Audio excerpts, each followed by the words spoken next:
Hey everyone, welcome to another episode of Hashtag Clocked In with me, your host, Jordan Edwards. I'm thrilled to have you tune in as we dive into the dynamic world of productivity, success, and stories of incredible individuals who've mastered the art of getting things done. Whether you're commuting, hitting the gym, or just relaxing at home, this podcast is the go-to source for inspiration and actionable tips to level up your productivity game. I'm on a mission to unravel the secrets of those who seem to effortlessly manage their time and achieve their goals. So if you're ready to clock in and unlock your full potential, you're in the right place. We've got a lineup of amazing guests, industry experts, and thought leaders who will share their insights and strategies to help us crush your to-do list and make the most out of every moment. Get ready to get inspired, motivated, and equipped with the tools you need to supercharge your productivity. This is Hashtag Clocked In with Jordan Edwards. Let's dive in. Hey, what's going on, guys? I got a special guest today here. We have Matt Gardner. He's a CFP. He's the founder and chief education officer. He's served in the financial services industry for over 20 years. His passion for educating others that's led him to publish 2 books, Motivate Your Money and The 4 Money Bears. As the founder and the chief education officer of Finlit Tech, he works to build a bridge between financial literacy and financial technology. Mac, how are you doing today? Doing great, Jordan. Thanks for having me, man. Glad to be able to spend some time with you and your listeners and talk about an area that I think a lot of folks really want more information about. Absolutely. Absolutely. We're excited to have you on the Clocked In podcast. So real quick, where did your journey start? Let's do a quick overview. I've been blessed to have served in the financial services industry for more than 20 years. It's getting close to 30, man. It's crazy, but can't put that in the bio. Yeah, it's like it starts to show your age, but no, really fortunate to work in the industry, banking, lending, retirement plans, wealth management, ultra high net worth, all that good stuff. And so, the thing that really hit me though of all this time being in the industry is how financially ignorant a lot of people are, and it's because this stuff isn't taught in schools, man. So that led me to write my first book, Motivate Your Money. I always try to simplify things for people. Finances can be complicated. Finances can a lot of times go over people's heads. And so if you can simplify things for folks, I call them Mac Nuggets. I put a bunch of my Mac Nuggets in this first book. And then one of my clients came to me and said, Mac, love the Mac Nuggets. Would you be open to creating something for children? And that's how the Full Money Bears book came to be. That's incredible. It's incredible. Hopefully we can uncover some of these Mac Nuggets today. Oh, I'll drop them. I'll drop them all throughout. Trust me. I'm excited. But yeah, financial literacy is something that I've been super passionate about myself, just because there's a lot of books out there. You hear a lot of this different invest here, put your money in a 401k, do this, do that. They're pulling you in 100 different directions. And you're like, I don't know who's right. I don't know who's wrong. Mm-hmm. So what was and the really fascinating thing, which you probably learned from like all your experience, were the people in your financial advisor field, quote unquote, were they good stewards? Like, obviously they're good stewards of their clients' money, but like we all seem to have these issues where it's like, are we making enough? Is it consistent? Is it this? How does this work? What do I do? Yeah. So how did financial literacy really enter your mind as like a top priority? Because it's definitely been something I've been really passionate about for a long time. For me, it was serving clients. For me, it was watching people who were wealthy, who, they did certain things. They followed 5 rules. And I talk about these 5 rules of financial success in my first book. The first one is to plan accordingly. You got to have a plan, right? Any journey begins with a roadmap of where we're trying to get to. The second rule is to spend cautiously, right? Third, save diligently. Fourth, invest wisely. And then 5th, give generously. So folks were following these rules. They lived below their means. They either worked for a company that had some sort of retirement plan option and they contributed towards it. They had some sort of guidance when it came to investing, and then they were givers throughout their lifestyle. And then they had money. But I said, what if we could actually take those formulas and start it early? There's only 4 things you can do with money, Jordan, right? Spend it, save it, invest it, or give it away. And so my thought process is if we can engage young people, right? There was a Cambridge study that came out years ago that said a child's connectivity with money starts as early as age 7. So if by age Wow. 7, yeah, if by age 7, young people understand what money does and how it works, if we start educating them that early as to what their options are, a lot of cool things can happen for them as they become adults. And so that's really was a trigger for me as to, okay, you know what? It needs to start early because these financial habits start early. And that's been a big Yeah, issue for a lot of people. 100%. And a lot of people will call those financial wounds. And Mm-hmm. you don't realize it until you're in your 30s, 40s, 50s. And I know even grandparents and people in their 80s and 90s who still have those, hey, I just save. I never It's what I invest. did because that's what Yeah, someone told me to do. and I never got to travel the world and experience their life that they wanted to do, or they never got to give to that foundation because they always felt that they were in a scarcity mindset. Yeah. So You ready for yeah, a Mac it's Nugget? You ready for a Mac Nugget? Your money drop can one. work harder for you than you can work for your money. Wow. It's true. Uh, But unless yeah. someone teaches you that and explains to you the concept of investing and why investing is different from saving, you'll never know. So for you, how do you go about that? Because I know I'm 27. I know a lot of people who are you got the risk takers who are like the investors, and then you got the Mhm. people, and it's been a weird couple of years too. And then you got the people who are like, I'm a cash, I'm good at cash, but you need that experience of like, just if you got a bunch of money, if you got $10,000, try it with 100, see what happens, give it a whirl. I love this. Investing is measured in years, not days. So I joke around and I put this in my first books like, hey, somebody asks you to go to the mall. Do you ever say, hey, Jordan, jump in your car when you get to the stop sign, hook a right and drive 26,400 feet? Have you ever said that to anybody? No. No. You say, get in your car, when you get to the stop sign, hook a right and drive 5 miles down the road. Yeah. Everything in life is measurement and frame of reference, everything. And I think the concept of investing for some people can be challenging because it takes time to see the result. It is a long term approach to managing and deal with your money, where saving is very short term, right? Yeah. And so it's a mindset. It's the ability to have the ability and be in a financial situation where you have disposable income that you can invest. So there are lots of different things that kind of fall into this. But again, I truly believe that the earlier that we can get young people to understand that you have to give your money rules and you have to give your money jobs and things to do, and that savings super important. Got to do it. Emergency fund, rainy day fund, having money around. But then the concept of investing or owning something that will work for you long term, the earlier we start that, the longer runway we give people, then they can understand the value of the, oh, that's why I've been doing this for so long. Yeah, and it's fascinating because when you start to look at like 18, 19, 20-year olds, a lot of them are in college and they come out, they have this debt, and they're not even looking to buy real estate because they're like, that's too high risk. That's too scary. But if you get the first, like I was listening to Barbara Crokin or whatever her name is, the girl from Corcoran? Shark Tank. Yeah. Yeah, Corcoran. And she was just saying, she's like, getting into real estate was my best thing I ever did. My biggest regret was I didn't start earlier. So it's getting involved. Yep. And And that's so how a funny you lot of say people that. feel. That's one of the biggest regrets. I've provided over 4,000 financial plans in my career. And one of the biggest regrets that people say is, I wish I started earlier. I wish I started investing early. I wish I started putting money into things. I wish. So that's why the Full Money Bears book to me is, such a powerful tool, because if you're a parent that never got this education, Jordan, how can you provide it to your child? What tools do you have out there to say, hey, you know what? All right, we're going to start talking about money, especially the K through 5, which is really who our book is intended for. How do we start these conversations? How do we say, hey, you know what? This is what we're going to do with your money if you never got it? So we're working Yeah, to make an impact.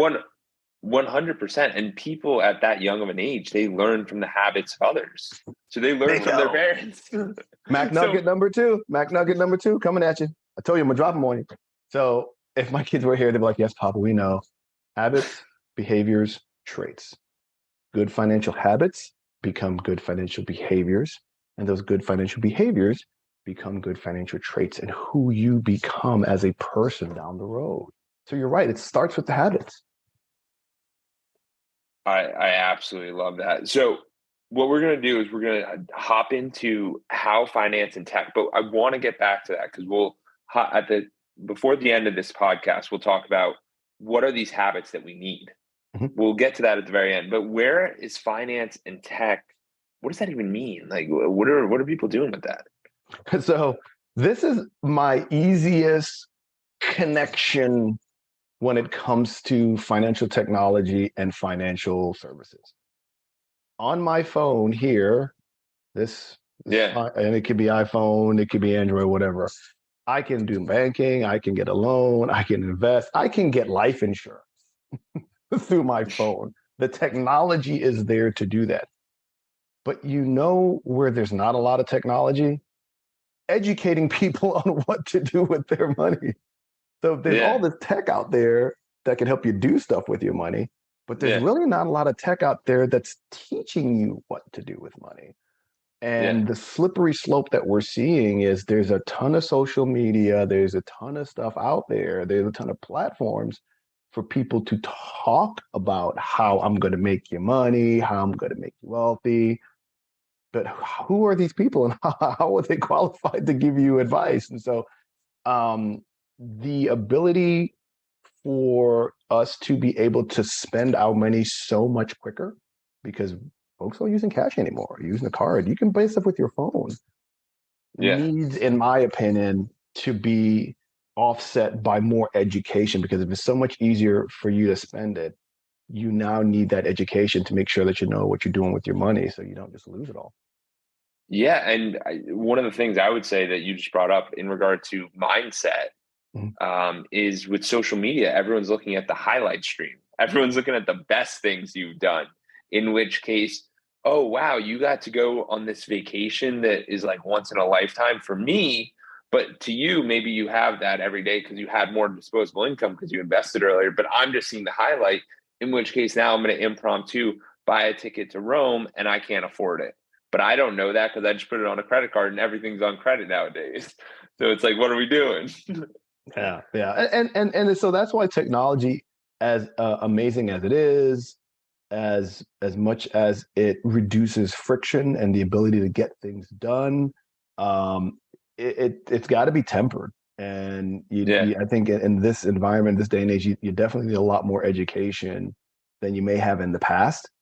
And so when you have young people that are growing up in this generation of having technology, I have 3 kids. I have 2 teenagers and an 8-year-old, and little dude is always on the device doing something, and he's learning that way.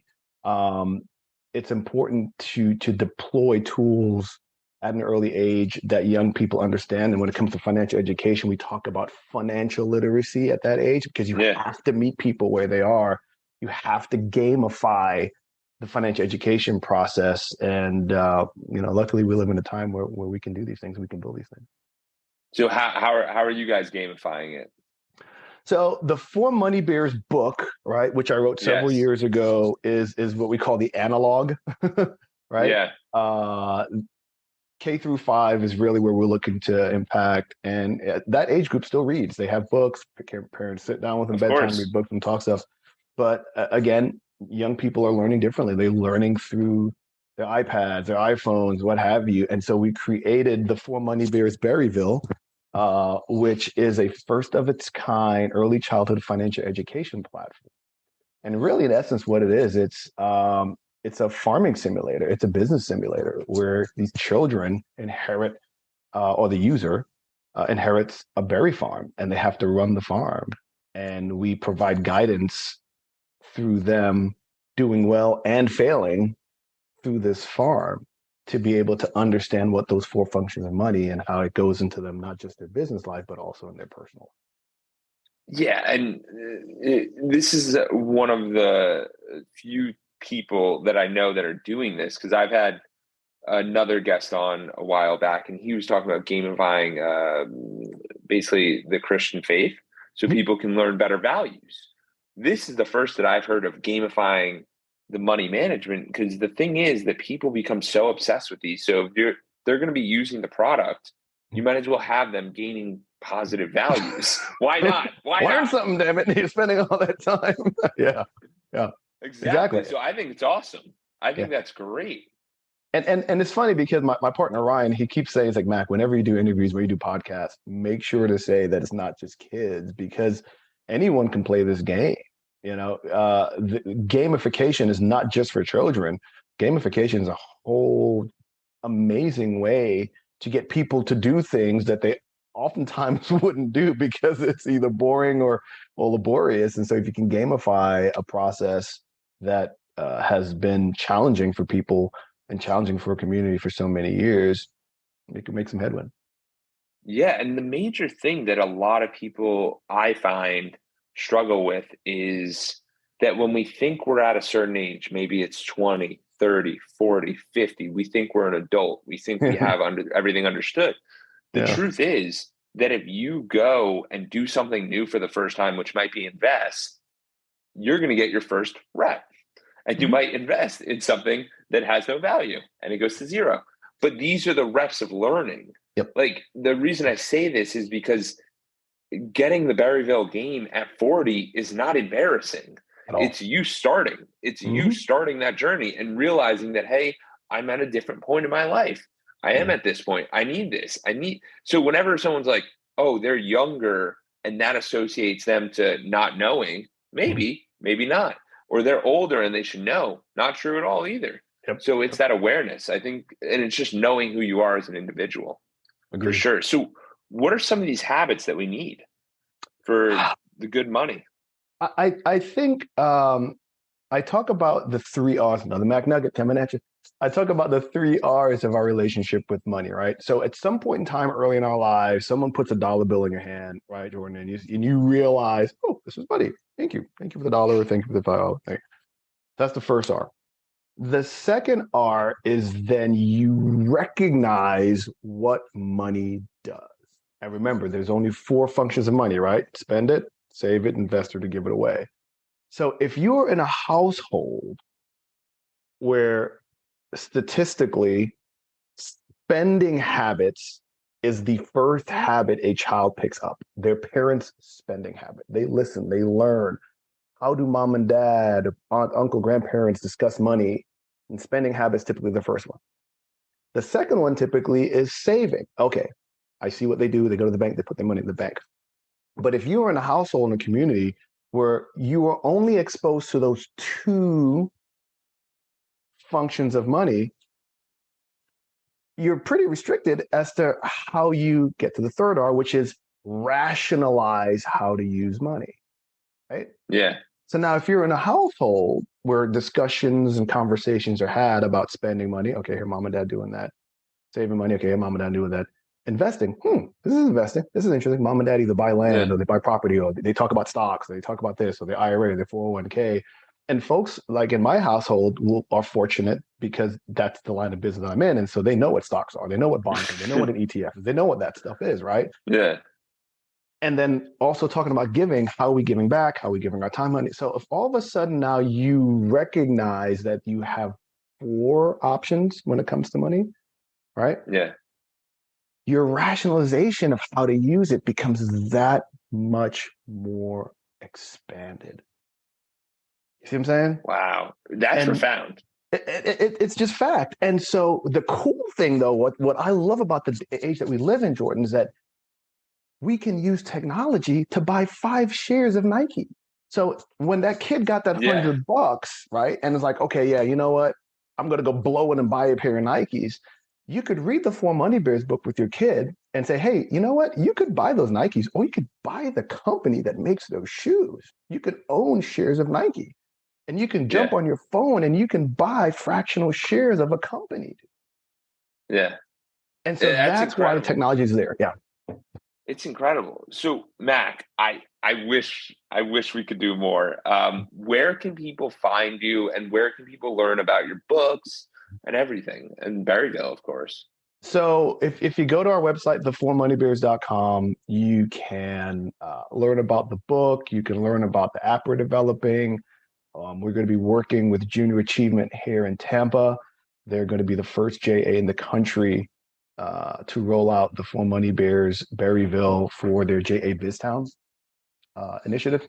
So we're really excited about that. We're working with several banks. Yeah, thank you. We're working with several banks locally here in Florida and across the country to be able to utilize the For Money Bears for their Community Reinvestment Act platforms. So you can learn a lot there. If you want to learn about the stuff that we're doing overall to build a bridge between financial literacy and financial technology, which is what FinLit Tech is all about. You can learn about us going there. And then we've created Motivate Your Money, which is the title of my first book, but I've had a lot of older folks, big people. I call it Motivate Your Money for big people, For Money Bears for little people. I've had a lot of the big people say, hey, Mac, you got to give us some Mac nuggets. And so we created a digital platform, financial education, multimedia platform called Motivate Your Money. You can learn some cool stuff there too. So we're all about financial education and financial wellness. I love it. Mac, you are helping people and I appreciate what you're up to, man. It's incredible. Thank you, man. Thank you. You're doing awesome stuff, man. I'm glad that we were able to connect. Keep doing what you do, shine a light on really, really needed areas that need light shined on it. So thank you so much for the time. And as I like to say to people, the journey continues, man. Absolutely.